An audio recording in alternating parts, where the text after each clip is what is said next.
হ্যাঁ, নামাজের পরে দোয়া কবুল হয়, এটাও আপনি বুঝার মতো লোক না হলে এই প্রশ্ন করতেন না। তিরমিজির উদ্ধৃতি দিয়েছেন আপনি। হ্যাঁ, হাদিসে আসছে আইয়ুদ দুআই আসমা, কোন দোয়া বেশি গ্রহণযোগ্য।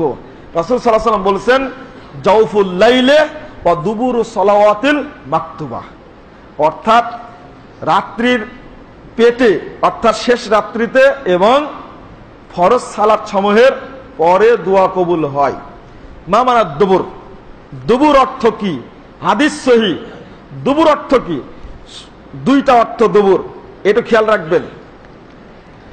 হাদিসে তো আসছে স্পষ্ট যে, খুলুন ইবনু তাইমিয়া রাহিমাহুল্লাহ অর্থ করেছেন দুবুর অর্থ দুইটা, আপনিও দুইটা অর্থ নিতে বাধ্য। এখন একটা হলো যখন দুবুর অর্থ দোয়া বুঝাবে তখন অর্থ হলো কবলা সালাম, সালামের পূর্বে। আর যখন এই দুবুর অর্থ বুঝাবে হাদিসে, যে হাদিসে জিকির, তখন হবে সালামের পরে। দোয়া অর্থ যেমন আল্লাহর নবী মুহাম্মদ সাল্লাল্লাহু আলাইহি ওয়াসাল্লাম বলেছেন, যখন তাশাহুদ শেষ হয়ে গেল, দরুদ শেষ হয়ে গেল, ফালিয়াতাখায়্যার মিনাদ দুআ মা আজাবাহু আলাই, এখন তুমি দুআয় মনোনিবেশ করো, যত ইচ্ছা তত দোয়া করো। এটাকে সালামের পরে না আগে? আগে। এই জন্যই ইমাম বুখারী বাব বাঁধছেন আদ-দুআউ ক্বাবলা সালাম, সালামের আগেই দোয়া, সালামের আগেই কি দোয়া। কেন উল্লেখ করলেন? এটা খুব গুরুত্বপূর্ণ একটা বিষয়।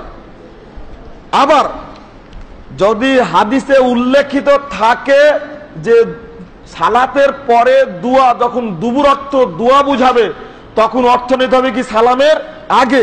যদি জিকির বুঝায়, যেমন মান করা আয়াতুল কুরসি ফি দুবুরি কুল্লি সালাতি মাকতুবা লাম ইয়ামনাহু মিন দুখুলিল জান্নাহ, যে ব্যক্তি ফরজ সালাত সময়ের পরে আয়াতুল কুরসি পড়বে, এই ব্যক্তি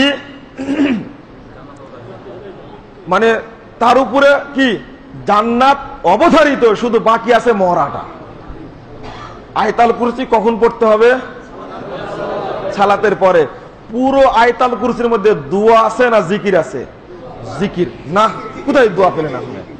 পুরোটাই জিকির, আল্লাহর প্রশংসা, আল্লাহর জিকির। এই জন্য এটা পড়ি আমরা কখন? আর সালাতের আগে পড়ি কোনটা? আল্লাহর নবীকে বলছেন যে আল্লিমনি দুআ আদু ফি সালাতি, আমাকে এমন দোয়া শিক্ষা দিন যে দোয়াটি যেন আমি পড়তে পারি আমার সালাতে। তখন আল্লাহ নবী শিক্ষা দিলেন আল্লাহুম্মা ইন্নী যালামতু নাফসি যুলমান কাসীরা ওয়া লা ইয়াগফিরু যুনুবা ইল্লা আনতা। মা আয়েশা বলছেন আল্লাহর নবী আজীবন 4টি জিনিস থেকে পানা করা ছাড়েননি এই দোয়া। দোয়াটা কি? দুআয়ে মাসুরা। আল্লাহুম্মা ইন্নী আউযু বিকা মিন আযাবি জাহান্নাম ওয়া আউযু বিকা মিন আযাবিল কবর। এটা কখন পড়েন? সালামের আগে না পরে? হ্যাঁ, তাহলে যেখানে দুবুর বলতে দোয়া বোঝানো হয়েছে সালামের আগে, আর যেখানে জিকির বোঝানো হয়েছে সেটা কখন? সালামের পরে। এই জন্য ইমাম বুখারীর পরের অধ্যায় রচনা করেছেন আয-যিকরু বাদাস সালাহ। মুনাজাত বইয়ের মধ্যে বিস্তারিত দেওয়া আছে, ভাইজান পড়ে নিন আপনি। তবে প্রশ্ন করার কারণে আপনাকে অসংখ্য ধন্যবাদ, জাযাকাল্লাহু খায়রান। এই ক্রিটিক্যাল প্রশ্ন কেউ করে না, আপনি করেছেন, খুব ভালো, পছন্দ করলাম আমি। পুরুষ ও মহিলার সালাতের